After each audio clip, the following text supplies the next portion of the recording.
Hello, I'm Lokesh. I'm the CEO and co-founder of Segmoid. I guess you only have 5 minutes, so I'll try to keep it very short and just focus on what do we solve, or what our team is, and what our strengths are. Basically, what we are into making decisions out of real-time data. That's our core focus area. We have been focused on real-time streaming analytics. That's our core technology area and domain. In terms of what we are solving, I know there's a lot of talk about big data IoT here. So all of you would be very much familiar with this space in general. The increase in the sensor data, in the web data that's happening. But the challenge and the shift that's happening right now, other than only the big data space, is the shift from being reactive to proactive. And if you look at any industry or vertical, you would see that industries are being more and more proactive to the problems. For example, in telecom, we work with a couple of telecom customers, whereby you need to analyze data in real time, let them know when the call drops off or what has happened to a customer. If you look at ad tech, right? Ad tech is an immense amount of technology they use just to forecast the bidding rates in real time within milliseconds. The whole shift is happening. How can you provide your customers more real-time insights in what's happening? So what we are solving in this space is that presently the most of the analytics that is focused is in a batch processing world. You bring the data in, put it in a data warehouse, keep querying it again and again. That's where the technology is right now. But more of the use cases that's shifting is right from the batch-oriented world to a more real-time oriented world, whereby you need to analyze data in real time. Our product based Sigma Stream, which is based on Apache Spark. Spark is an in-memory framework out of Berkeley. We are the core contributors in the open source area in there. So what we do is we help you write streaming pipelines in a far easier way in a SQL-like interface. We have these toolkits for different, I would say, technology verticals like machine learning, text processing, reporting, and recommendation. This technology can, this framework can connect to any of the data sources like Kafka, Flume, etc. And we have the whole deployment and management layer to deploy it on a proprietary data center or a public cloud like AWS or Amazon. This is not a SaaS solution. We deploy it on the customer's AWS account or the customer's private cloud account. In terms of customers, I will just talk about a couple of use cases we have solved. We work with a company called Automatic in Bay Area.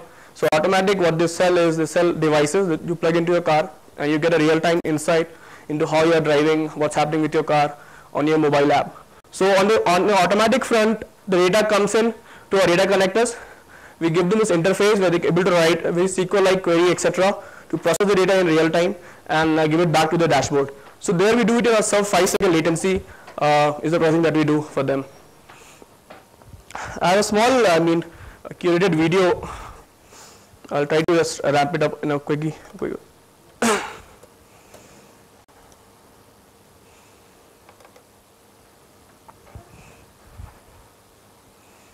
It won't open here, so sorry.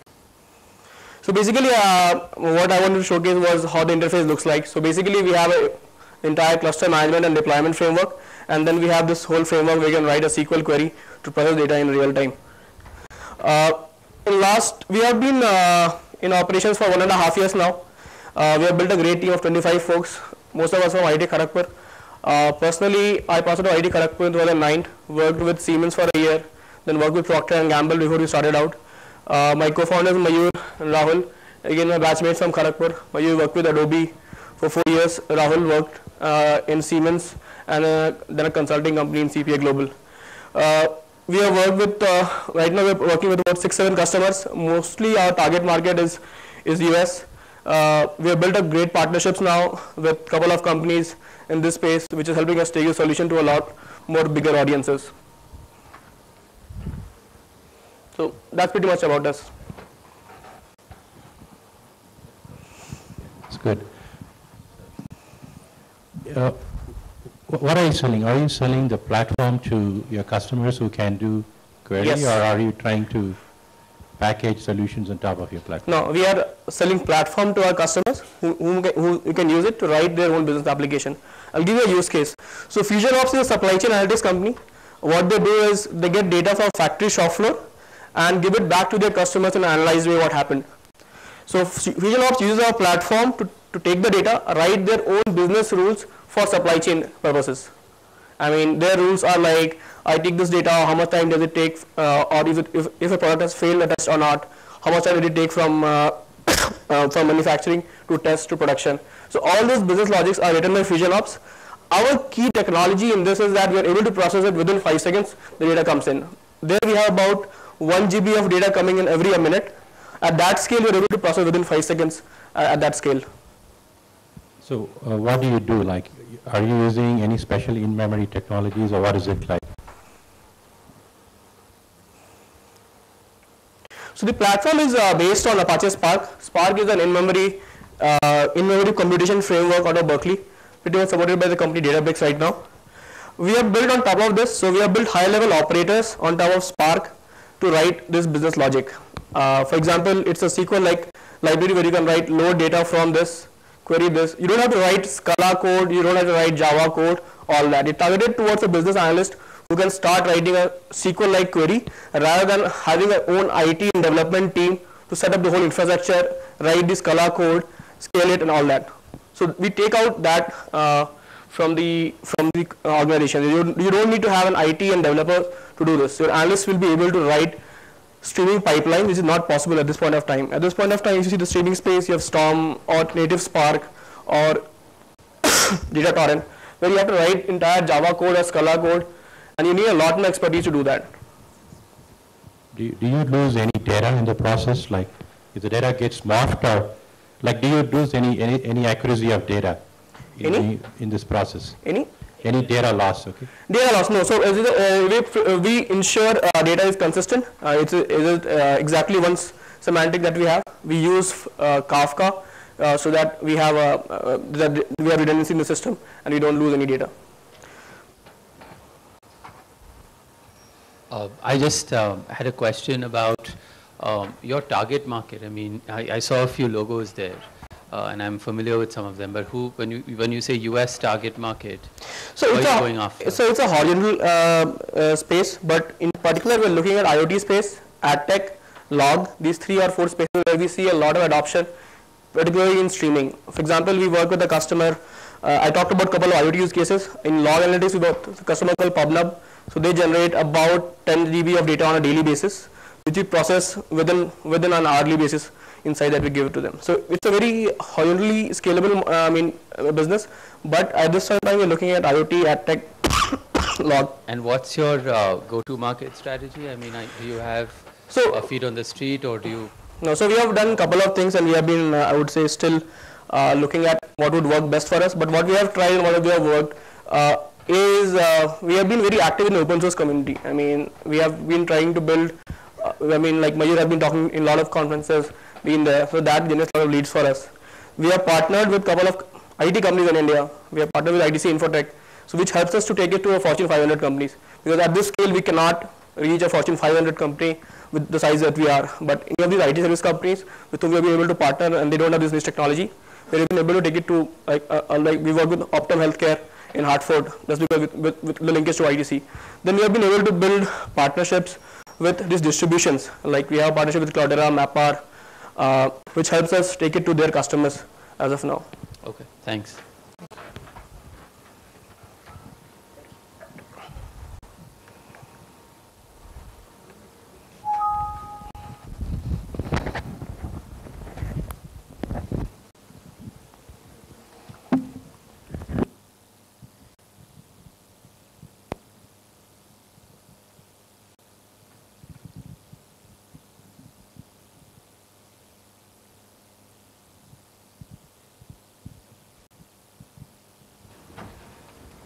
Good afternoon, everyone.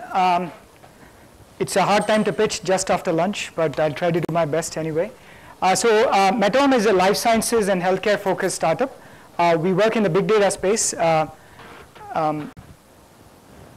So what we've done is we've indexed all of the world's data and every single relationship that is there, every single relationship. So what our customers are doing today with the technology that we've built are several things.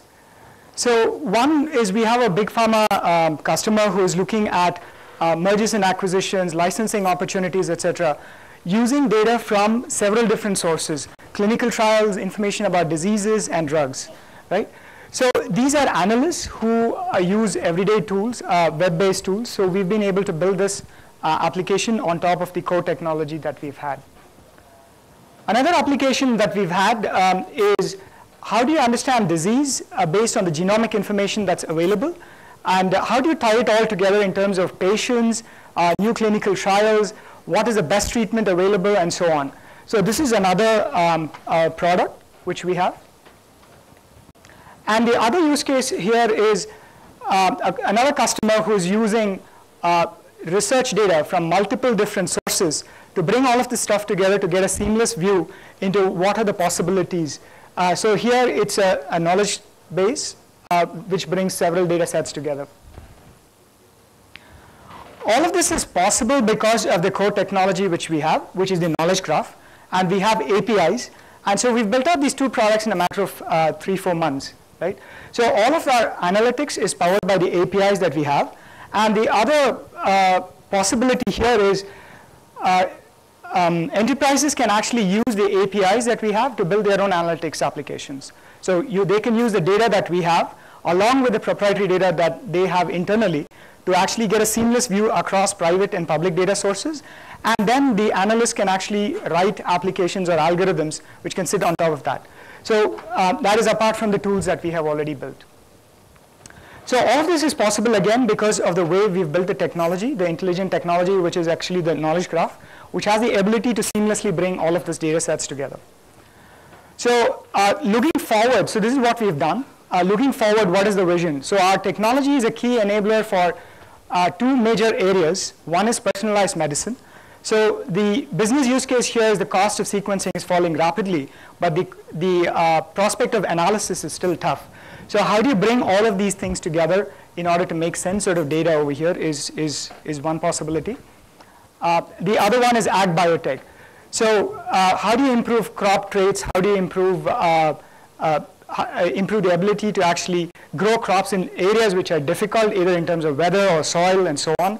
How can you improve the nutritional content of food? All of that becomes important. In order to do that, it's important for us to be able to bring together, again, several types of data. All of this is powered, again, by the core technology that we have. So we're a passionate bunch of people who bring with us both the deep domain expertise in terms of doing informatics. So that's the team. And that's some of the plaudits that we've won so far. So happy to take any questions. Who is your target audience? Is it the researchers or? Yes, yeah. Researchers and clinicians. Okay. Now you said you're going to use public data to build your knowledge graph. Is that? We have already done that. You already done that? Yes. So what is unique about that? Okay, because public data is available to anyone. Right? It's not connected. Yeah. Okay. So you can, for example, take driver's license, Aadhaar card, and so on. So they're all different things. So can you seamlessly walk across these data sets? You cannot. So that is what we have done. So you created an index database out of this? It's a knowledge graph. Okay. So I'm using it in terminology of databases because that's what people are more familiar with. Sure. But how much data you crawled? We currently have 1.5 billion connections. And how do you know they are meaningful? They're not giving any false information to the researchers, or you're going on a wrong path? How do you know that? So we actually take gold standard data sets which are available. So we have the public data sources that we have are gold standard databases. And so we use the information from that and bring the information together. So that is where the semantic correctness of it is a problem that we've cracked. So also, we always track the provenance. So whenever a user is looking at a relationship, he always knows where the data comes from. So he can also make that decision himself. So every fact that we have is traceable back to its source information. So every link that we have, if you click on that, it'll tell you exactly where it came from. There may be conflicts, right? There may be conflicts. We'll show both. Yeah. We'll show both. So you're saying that if I use your thing to do a drug discovery or a particular treatment, or you can carry the accuracy of those information. Is that what you're saying? That you're.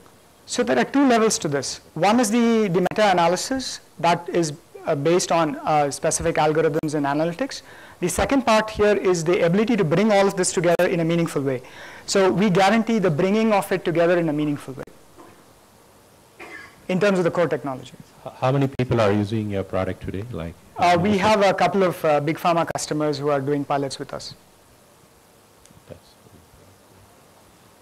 Yeah, this is great. I just wanted to understand, you went through a couple of examples. Sure. But let's say in drug discovery, right.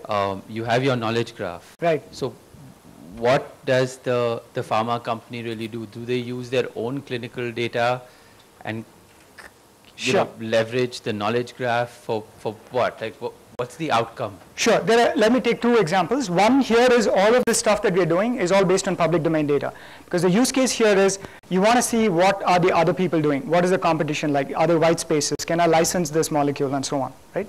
So all of this data is coming from public sources, but pharma companies are actually using it to find those things, to see where the spaces are, right? So, but in that, how does the connections have relevance in terms of, to Mohan's earlier point, I mean, if they should have this data anyway, right? They don't. So that's why they're working with us. So this information is available, and even that itself is very hard to look through and facet in the way that we can. Bringing these things together is again hard in terms of this context. Further to that, let's say if you want to roll up all of these things into, let's say, cardiac disorders or neurological disorders, we have separate taxonomies and ontologies which will allow us to do that. So all of those things actually go in together to allow them to do this in a seamless way. So let's say Pfizer would know that GSK is running clinical trials for Ebola to create a pill or a... Sure. Is that what the outcome is? So the outcome is, if we look at, let's say, neurological disorders or cardiological disorders, right? So who is doing what, and what are they actually going after? So is this, for example, let's say there's a company which works only on rare diseases, and they're going after a particular molecule which is actually going to give them a cure. Supposing another big company, let's say Pfizer or AstraZeneca, is working on similar pathways for a more widespread disease, then they're going to naturally produce a drug which is much more cheaper. So you wouldn't want to go and invest time and energy in sort of on this particular program.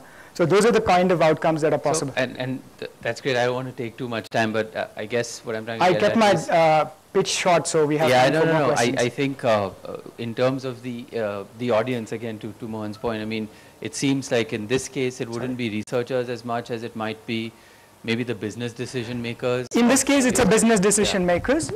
In this case, for example, all of this, so this is coming from external sources, whereas all these other things are coming from an internal source. Okay. So you can then seamlessly look across these things to ask the questions which are relevant to drug discovery. Many of them are confidential, the information you just said.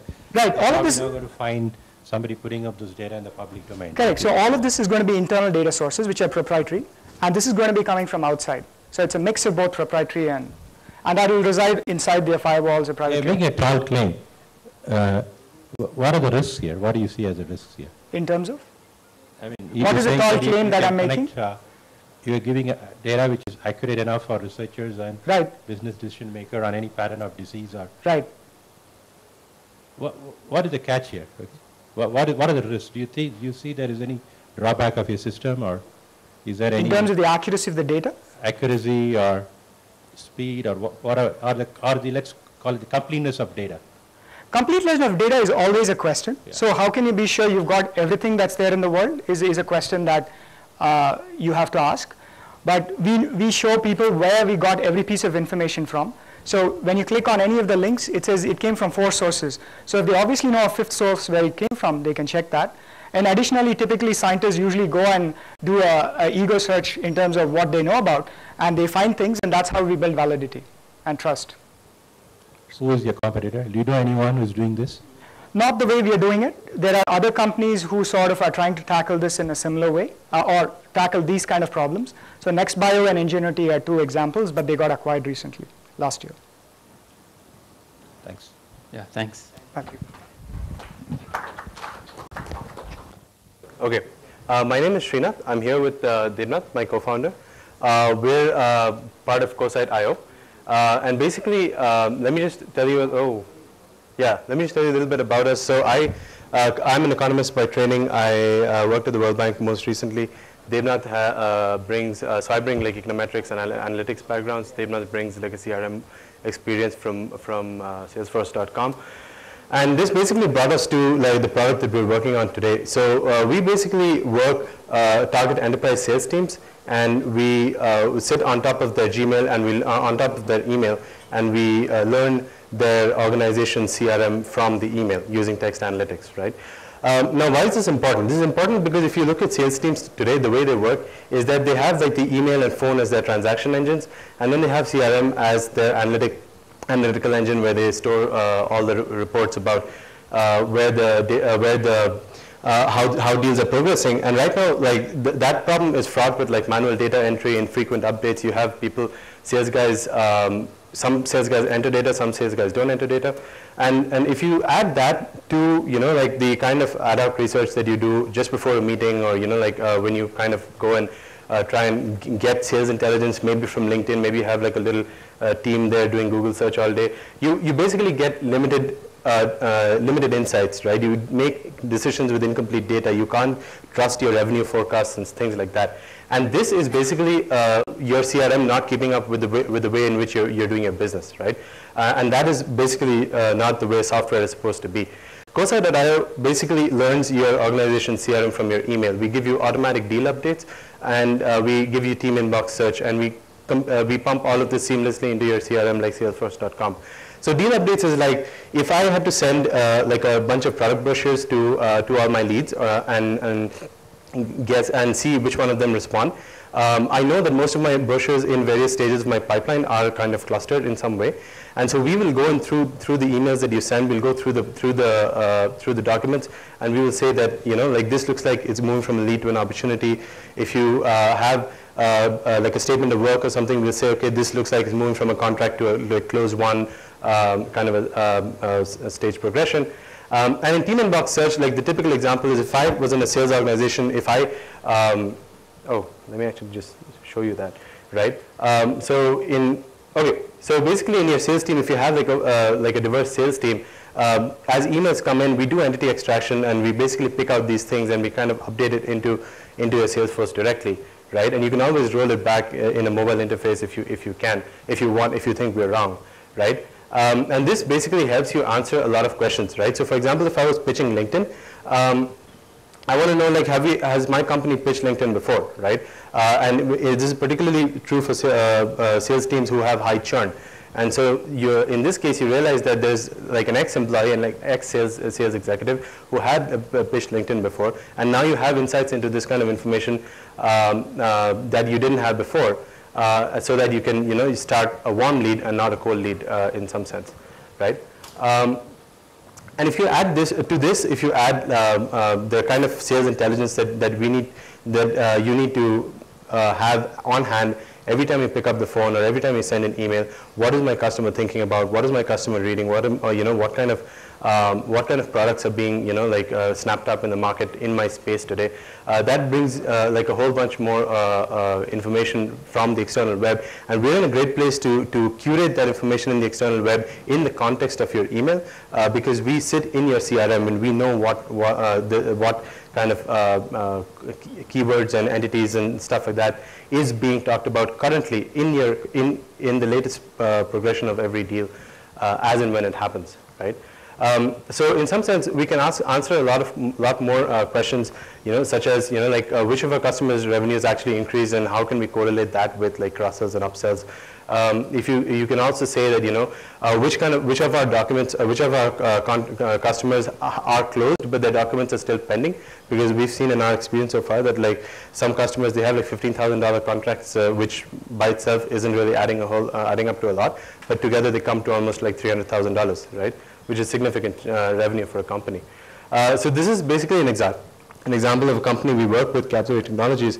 We basically give you like a team inbox search within your Gmail interface, and because most large, medium businesses that we are targeting right now use Gmail for their work, and they basically look at this will give you like a timeline view of all the interactions that your organization has had with let's say your customer, which is Capillary in our case, right?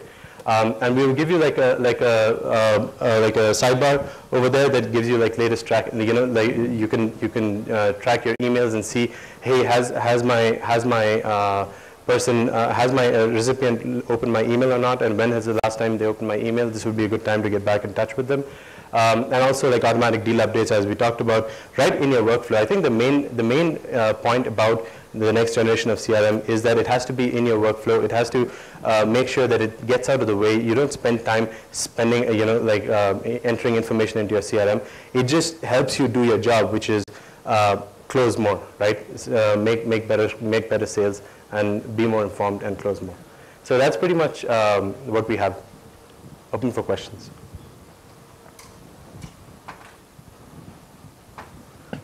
Yeah, do you think email is the right thing going forward as organizations adopt more like organizational wide feed, so a lot of companies which are doing enterprise-wide chat sessions with sales. You can give work groups, like you can take a work group and then salespeople can talk about the accounts. Well, that is all there. So there's nothing in this that is email specific in that sense. It is just that if you look at organizations, your company's external communication with any other organization, that still tends to be email. And I think there's so much like legacy involved that it probably won't die. And so we actually run on top of the official Gmail API, and the reason Google released this API is because they're taking the bet that email itself won't die, especially for external conversations. The only question is what interesting apps can you build on top of email?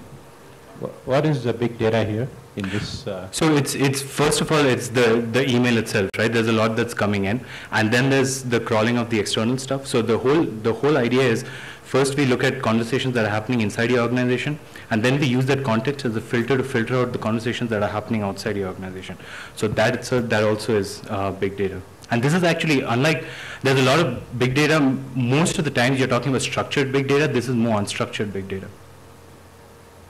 So if people feed in all the data in Salesforce, do you think there's a need for a tool, or? Well, so you're saying if people filled in all the data in Salesforce all the time? Well, people don't fill in data into Salesforce. CRM adoption is a very big problem. Salesforce.com has a huge ecosystem of ISVs solely geared towards helping people make the most out of their Salesforce.com investments, right? So, yeah. And here's the thing, right? So I don't think that's the case where everybody enters data in. Even if it were, the market intelligence part of it, that is still not covered by Salesforce. So if you look at like CRM today, so I used to work with Salesforce.com, and we used to say we had an HTML browser on top of the database, right? It requires you to keep inputting data in, right? Whereas what you really want, the next generation of CRM, if you look at what the salespeople are really asking for these days, it's who should I call on next? So if I was, say, targeting startups, right? If you can say that, okay, these startups got Series A funding, I'm more likely to close them because they just got money. Those are the kind of signals that you're looking for. And that's happening already, right? There are people who are trying to get more and more market intelligence. And if you look at sales, it's becoming much more inbound than outbound. And so it's like these signals are starting to matter a lot more. So you sell to an organization as a customer next generation CRM. Is that your pitch to an organization if you want to sell your product? No, so we do integrate into Salesforce, right? Because the thing is, a really complex organization, CRM like Salesforce, is extremely feature rich, right? What we do is we bring in the intelligence into it, right? And if you look at the Salesforce ecosystem, they are also partnering with other people who are trying to bring intelligence into it, because that is not their core competency right now, right? But the question is, what is the end state of a good CRM going to look like 5 years from now? So basically what you're saying is you're adding analytics capability to the... it's intelligence capability, not just analytics. Like analytics is a piece of it, but there's more intelligence into it. Like it's sort of like saying what kind of market, how will you be able to segment your customers, right? Because I know what your deals you're closing, I can also like go outside and say, okay, like let me reference this with the 10K filings and say, okay, you're in this geography, you're doing well in this segment, say the SMB segment in the US, but in India you're doing well in the enterprise segment and things like that. So this.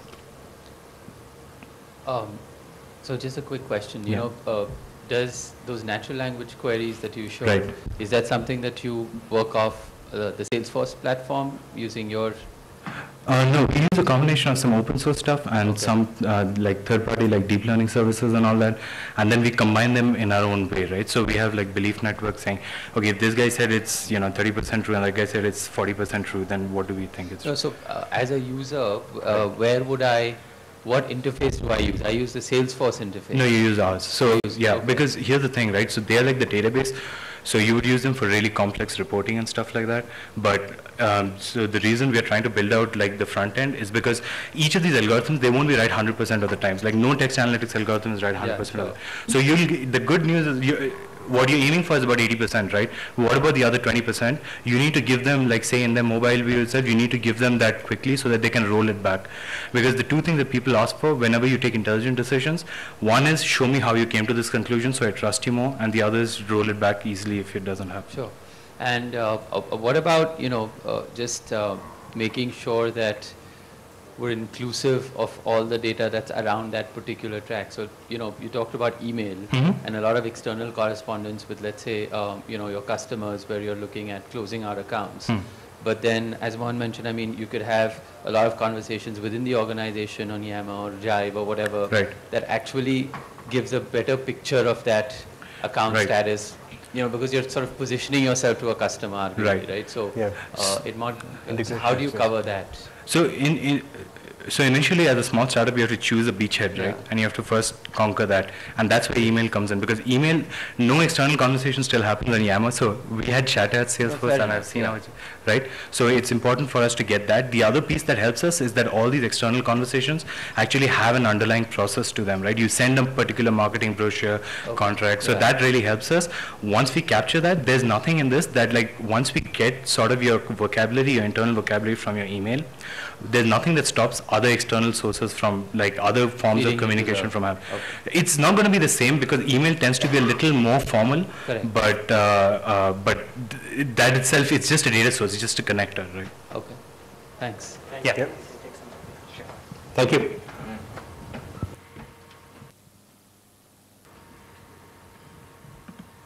My name is Ashwin Kumar. I am CTO and co-founder of the company SpotD, INC. So what we do is basically embedded in that last sentence, which is data science is very hard and we make it very, very easy. So if you get that, our idea, our passion and our vision is all embedded in this one. So let me just go a little deeper inside that statement, right?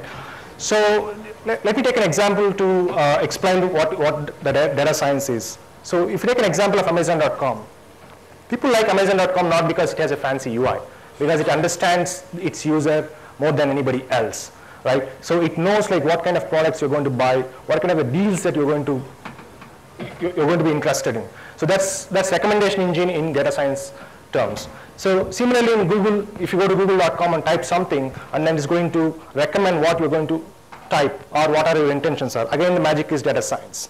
Now the problem is that, right, with Google and Amazon and maybe Flipkart, with army of the data scientists, they could make those intelligent applications. What about small and medium scale businesses? Do they have the access to that data science? So what we're trying to do is that we're trying to capture that magic called the data science and make it available to everyone. In other words, we're democratizing the data science in a way that the businesses build smarter and intelligent applications in a fraction of usual time and cost.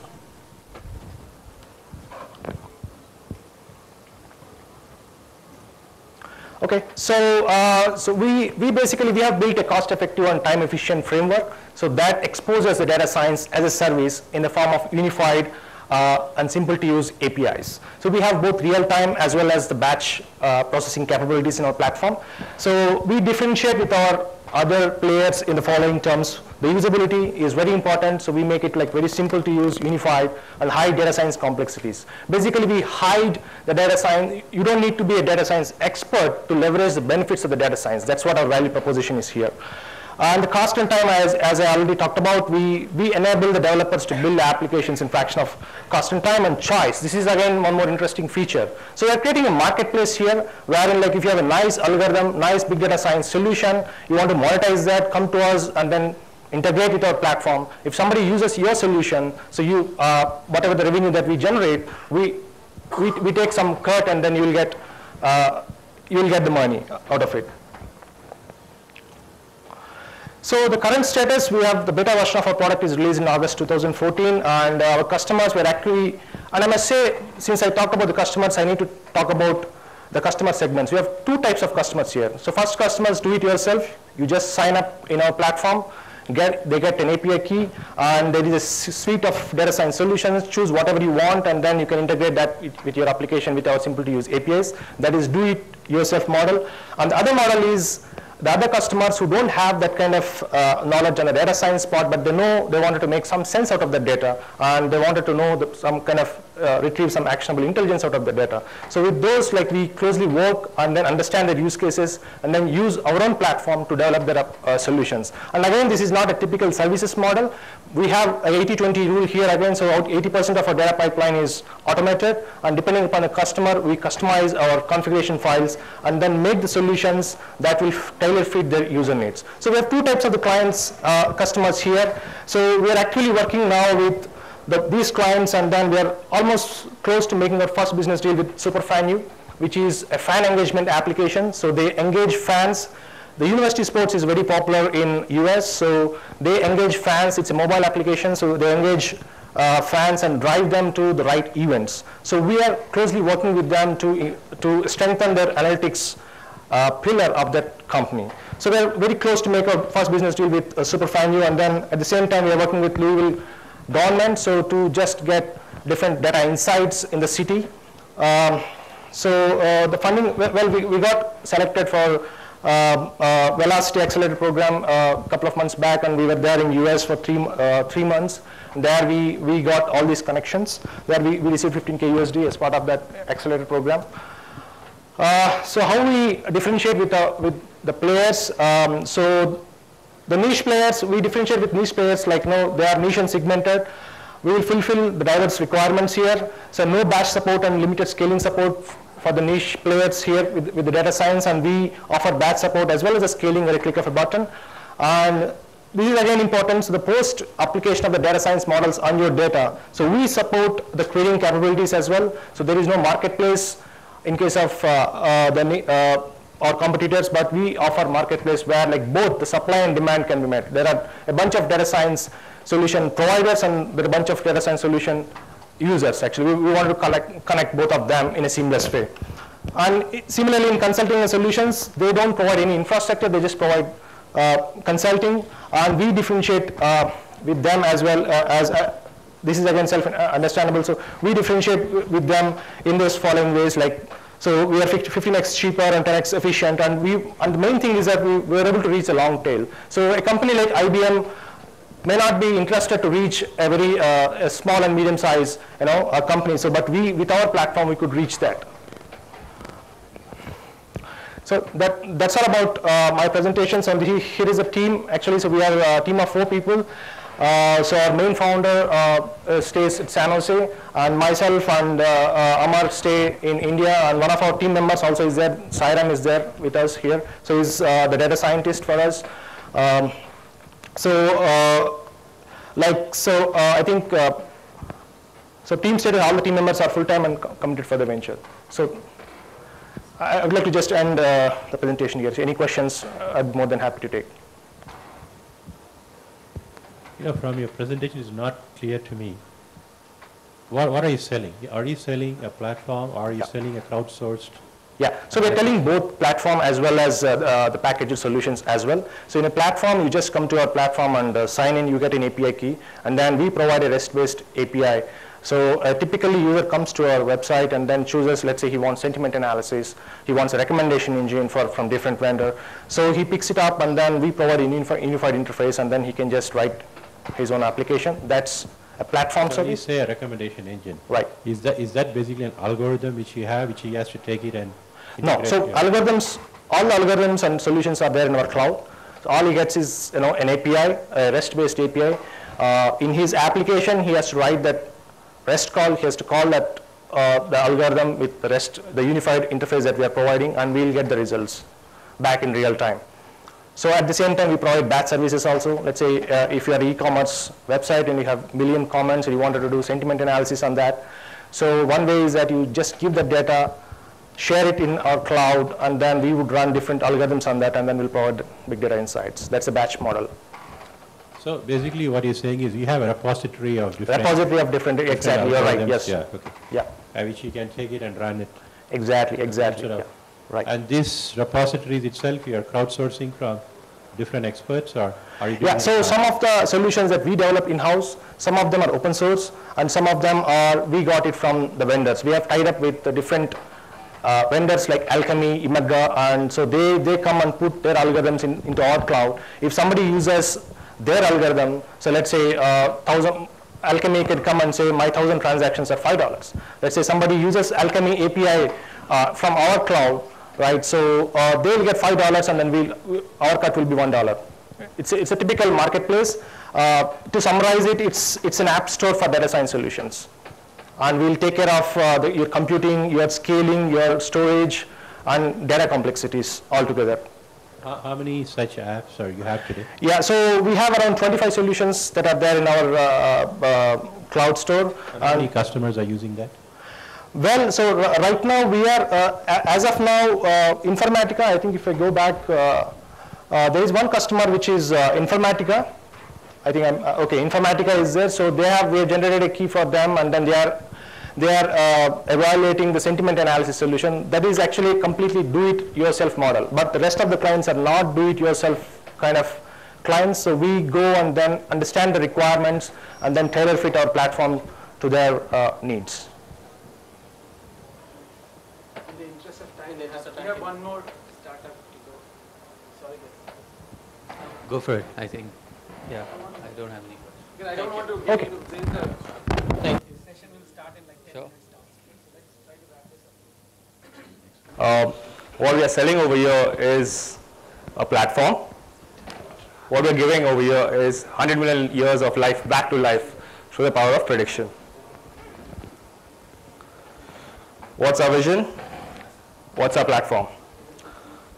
Our platform is an advanced analytics platform which allows you to create adaptive visualizations, and with inbuilt clinical cognitive models, the users can build apps on that or use the apps that we have built, and without having any knowledge of any coding or any modeling. Coherent is context aware. The users can pose questions to the platform and they get the answers to that. What's a company? Analytics USA was formed in April 2013, and currently we have 40 employees in USA and India. Team consists of data scientists, technologists, MDs like me, and so on. This will give you an idea of our platform. We use the statistical models, machine learning algorithms, pattern recognition algorithms with domain expertise and innovative ideas. We bring about patient similarity analytics, we address clinical pathways, and address readmission. So I'll directly take you all to the case studies which will give you an idea of our product. First case study I'd like to take you all to is respiratory disease. We all know about asthma patients. We all know that asthmatic attacks are all of a sudden cannot be predicted. But what if we predict an asthmatic attack and tell that patient to carry an inhaler in times of severe stress? That will prevent an admission. That's what we do. In this slide you can see that we highlight all the high-risk cases to the patient care coordinators, and they can call up the patients and directly ensure that they're taken care of. The next case study gives you an idea of a readmission risk prediction. This is very big in US and it's coming up in India as well, wherein people who are admitted come again back to the hospital time and again, from one hospital to another hospital. What if we predict the readmission in that very hospital and stop that chain right there? So this is an idea. This is what we do. We give a patient profiling for that particular patient, give a readmission cost and a probability of readmission. We can do this for the entire list of patients for the hospital. This is an example for a single patient. We also do claims predictive analytics. Claims again is a big thing in US. A lot of money is lost by hospitals because their claims are rejected. What if we predict claims which are being rejected before they are paid or before they are given to the clearing houses? So over here we give the risk of rejection and highlight which are at high risk of rejections. Next, can we predict an AMI reoccurrence? patients who already have an AMI are at a very high risk of having an AMI reoccurrence. So what we do is we predict a reoccurrence of an AMI. We also segregate the patients into different risk categories, give the patient details, and give the list of the patients to the doctors. Besides that, we can do a simulation for a patient who is already an AMI patient as to what is his risk of getting another AMI by changing some of the criteria or variables. There are definite variables which can be changed in a patient's life by giving medications or by lifestyle modification, and those criteria can be changed over here. Then finally we do revenue and operational analytics for hospitals. What if a CEO wants to know what's his next day's, month's, quarter's revenue going to be like, and what is the performance of the doctors, and with that can we give some analytics along with that. So this is basically from the BI side and very less from the analytics side, but we do this as well. From the predictive side, we can predict encounters, we can predict revenue. That's about it. Any questions?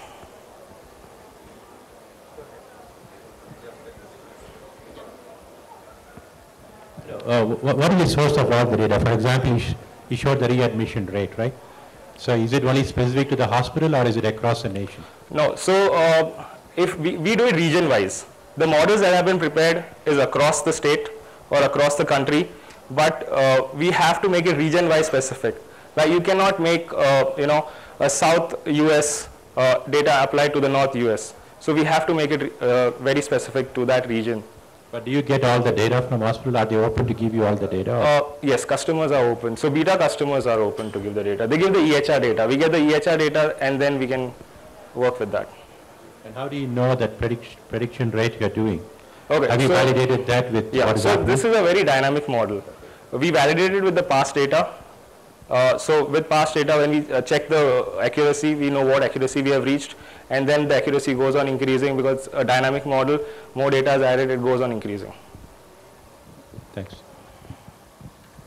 Yeah, I had the same question about testing the model and whether you've had any on the ground validation from any of the customers that you've been working with that it works, I mean with readmission or so on and so forth. So as I said, it's all beta customers that we have right now. And with them, we are testing the thing. What we have showed them is a 90% accuracy, and they have been very happy with that because right now, even a flag that showing that that patient is at high risk is more than enough. There might be like 10% not accurate patients, but getting those 90% accurate patients is also a big deal for them. And with more data coming in, the model goes on increasing the accuracy. And it's a dynamic model, the update happens every day. And how much of your work is under some kind of a regulatory umbrella in terms of maybe making a wrong prediction and having liability associated, or even with HIPAA and the whole security of patient data space? Is there some... So I'll segregate the two. HIPAA security-wise, we do not, we de-identify the data before, when we model the data. And when it's given to the hospital, the model sits in the hospital environment, it is within the hospital environment. As long as it's not outside the hospital environment, we are HIPAA clear. The second thing is about wrong predictions. The wrong predictions are very less likely. The rate of risk of prediction is less. So when the way I say like is 50% accurate, 70% accurate, 90% accurate. That's the rate of accuracy. So obviously out of, if it's 90% accurate, 10% you will consider it's wrong prediction. So what we are predicting over here is not something a patient is going to die, by which you are changing, taking a clinical decision by which the doctor has to take this or this decision. We are enabling that decision of like, you ensure that this guy is taken care of.